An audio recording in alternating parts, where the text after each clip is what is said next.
नमस्कार। आज हम एक बहुत ही जानी मानी और दिल को छू लेने वाली कहानी पर थोड़ी गहराई से बात करने वाले हैं। स्रोत है अंगुलीमाल का बुद्ध से मिलन, शांति का मार्ग। जी, और ये कहानी सिर्फ एक डाकू और एक संत के मिलने की नहीं है। ये असल में डर और शांति के बिल्कुल आमने सामने आने की कहानी है। हाँ, और कैसे करुणा मतलब हिंसा पर जीत हासिल कर सकती है। तो चलिए इस मुलाकात की जो नाटकीय मोड़ हैं और इसके जो गहरे मतलब हैं उनको परत दर परत समझते हैं। तो कहानी शुरू होती है अंगुलीमाल से, वो जो खूंखार डाकू। हाँ, जिसके गले में वो माला थी 999 उंगलियों की। जी, और उसे अपने गुरु को दीक्षा देनी थी, तो बस एक और उंगली चाहिए थी, सिर्फ एक। और तभी जंगल में उसे एक अकेली महिला दिखती है, गर्भवती महिला। हाँ, जाहिर है एक पल को शायद उसका मन थोड़ा हिचकिचाया भी होगा। हाँ। पर वो लक्ष्य, वो हावी था।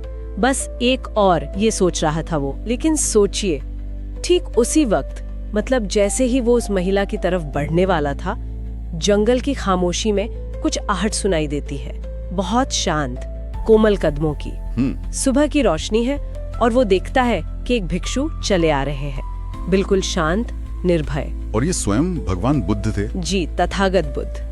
और ये बात अपने आप में ही मतलब हैरान करने वाली थी। क्यों? क्योंकि वो जंगल इतना खतरनाक था कि वहाँ सैनिक भी जाने से डरते थे, और बुद्ध वहाँ अकेले जा रहे हैं। तो अंगुलीमाल हैरान रह गया होगा, सोच रहा होगा इसे डर क्यों नहीं लग रहा है। बिल्कुल, क्या ये जानता नहीं मैं कौन हूँ?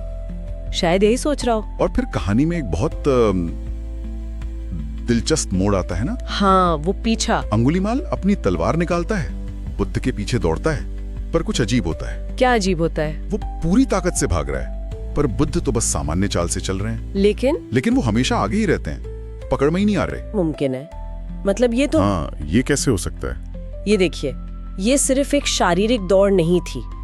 स्रोत इशारा करते हैं कि ये प्रतीकात्मक है। अच्छा, किस तरह से? ये मानो हिंसा थी जो शांति का पीछा कर रही थी, पर सच्ची शांति को आप कह सकते हैं पाश्विक बल से, ताकत से कहाँ पकड़ा जा सकता है।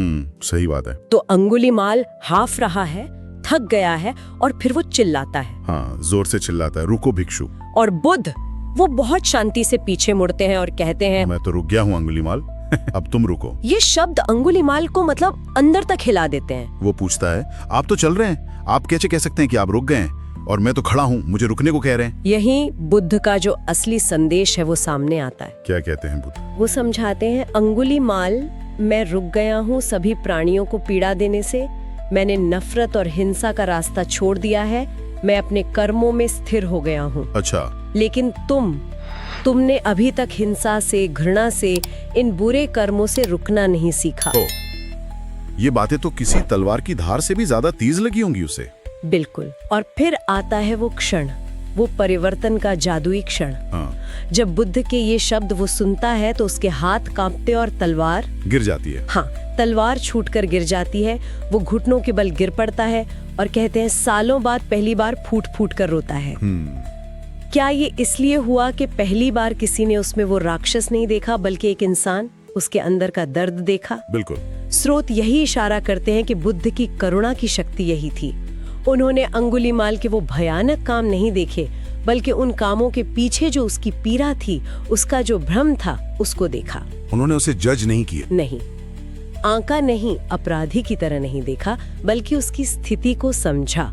और यही गहरी समझ शायद उसके हृदय परिवर्तन का कारण बनी। शायद वो सोच रहा होगा कि आज तक किसी ने उसे इस तरह क्यों नहीं समझाया, क्यों सबने उसे सिर्फ सजा देनी चाहिए, प्रेम से रोकना नहीं चाहा। तो फिर वो टूटे हुए स्वर में हाथ जोड़कर पूछता है। हाँ, पूछता है, क्या मुझ जैसा पापी, क्या मेरे लिए भी कोई उम्मीद है? क्या मैं भी सही राह पर चल सकता हूँ? और बुद्ध मुस्कुराते हैं। उनकी आंखों में डांट नहीं, बल्कि स्वीकृति है। वो क्या कहते हैं? वो कहते हैं, अतीत चाहे कितना भी अंधकारमय क्यों ना हो, भविष्य हमेशा उज्जवल हो सकता है। वाह। तूफान भी शांत हो सकता है, खून से सने हाथ भी सेवा के लिए उठ सकते हैं। ये शब्द तो अंगुलीमाल के लिए जैसे एक नया जीवन थे। बिल्कुल, एक जीवन दान।